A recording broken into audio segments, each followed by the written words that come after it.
Hello everyone, my name is Larissa, and I am on unceded Musqueam, Tsleil-Waututh, and Squamish Nation unceded territories.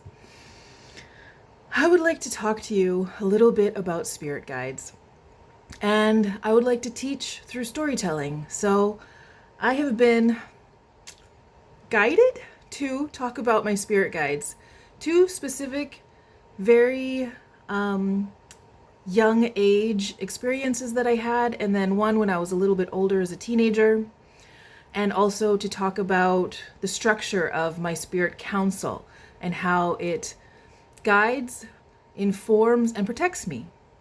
This is going to be maybe a 5 to 6 minute video, so sit tight, take a breath, and open your heart and your mind to this information. It is for you. I know that I'm here on this planet at this time to help in this incredibly difficult transition that we're having. I'm going to talk again about that in a minute. But first, the council. I have a council of 12 to 13 guides who live in the spirit realm. It's very important that you understand that it's 12 and then a 13th who's tacked on. The 12 is ancestors from all over the world, as I am Indigenous, but I'm also European, African, Asian. My ancestry is all over the world, except for here in Canada. And so the 12, there's 3 or 4 from each specific region: the Caribbean, the north part of South America, Africa, Europe, and Asia. And so that's the 12 ancestors. The main one from that council that I interface with is my father's mother, Matilda. So my great-grandmother on my father's side is my primary contact for that council. And the 13th is the spirit of my younger brother who passed away. So it's very important, like he very specifically wants you to know that he's not part of the 12 because he's not an ancestor. He's the 13th. He's extra. He's a consultant. He does his own thing in his own way. So that's an important factor that he wants you to know. I have a strong connection to these guides, and I have since I was a toddler.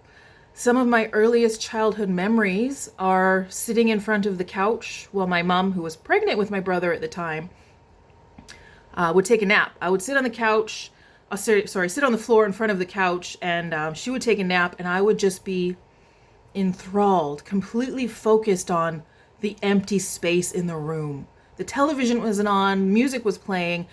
There was just me and my mom in the house, but I was absolutely captivated by the energy in the middle of the room. Like someone was there telling me a story. I couldn't see it, I couldn't hear it, but it was there keeping me focused so that I didn't run off and get into trouble.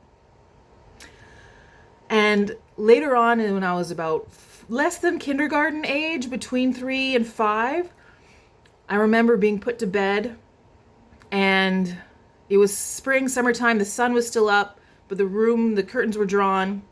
So it was hazy, kind of dark-ish, but not fully dark. And you know how when the room is poorly lit, everything is kind of grainy. And I have this memory of, again, an entity, a kind, generous entity, being in the room trying to get my attention, like saying, look at me over here, and now look at me over here, kind of trying to prove to themselves that I was aware of their presence there. And I understood, because I was raised in church at that time, I understood the concept of guardian angels, and I kind of just knew and accepted in that moment that those are my guardian angels who are there with me. It's got a big swell and chills.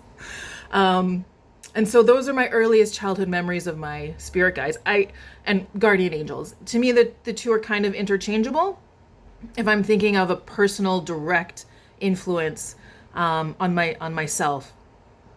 And the next story that I'm being instructed to tell is about how when I was around 16, I remember going into my parents' backyard.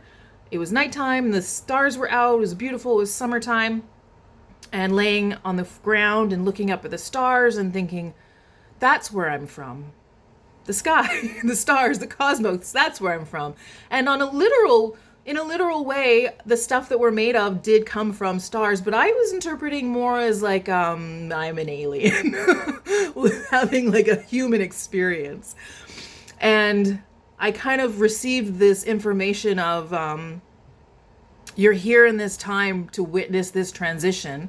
It's going to be difficult, but you're here to witness this transition as humanity evolves to the next stage of itself. And I kind of was like, cool, whatever that means. I didn't know how to process that information. I sure do now. There's another story that I'm being asked to tack on, which was about 10 years ago, during a massage, actually, which is kind of ironic because I'm a massage therapist. I tripped right out of my body, and I rose up high up above the earth, was drawn up by my higher self to have kind of a conference. And I could see the earth, and the earth was different. It was bigger energetically and physically. And I understood that I was in a different dimension. I was viewing the earth from a different dimension. It wasn't a future time. It was like a now time, but it was a different dimension where the earth was just bigger and took up more space. And it was beautiful, and it was thriving and in peace. And so my higher self brought me up to this fifth dimension to kind of have a confab with me and say, war is coming. You need to prepare yourself. You need to heal yourself as hard as you can to be okay, so that when the war happens, you can be of service to people who need you. I just got chills again. And I understand that when I get those chills, it's because they're affirming what I'm saying out loud. I feel it down the right side of my body is like, yes, that's true. And so those are all the stories I want to tell today. This is in alignment with Indigenous wisdom teaching practices to teach through storytelling. I'm not trying to prove anything to you. I'm just telling you what happened to me. On a quantum level, I know these things to be true, and I invite you to go out and understand these things in any way that you can. We're at 7 minutes now. I'm going to sign off. These are the kind of stories you can expect to hear from me in the next few months as I continue to develop these short reels in advance of building my Dual Lit Academy, which I'll talk more about in another video. Thanks so much for watching, and stay open, friends. Stay open to your spirit guides. Everyone has them.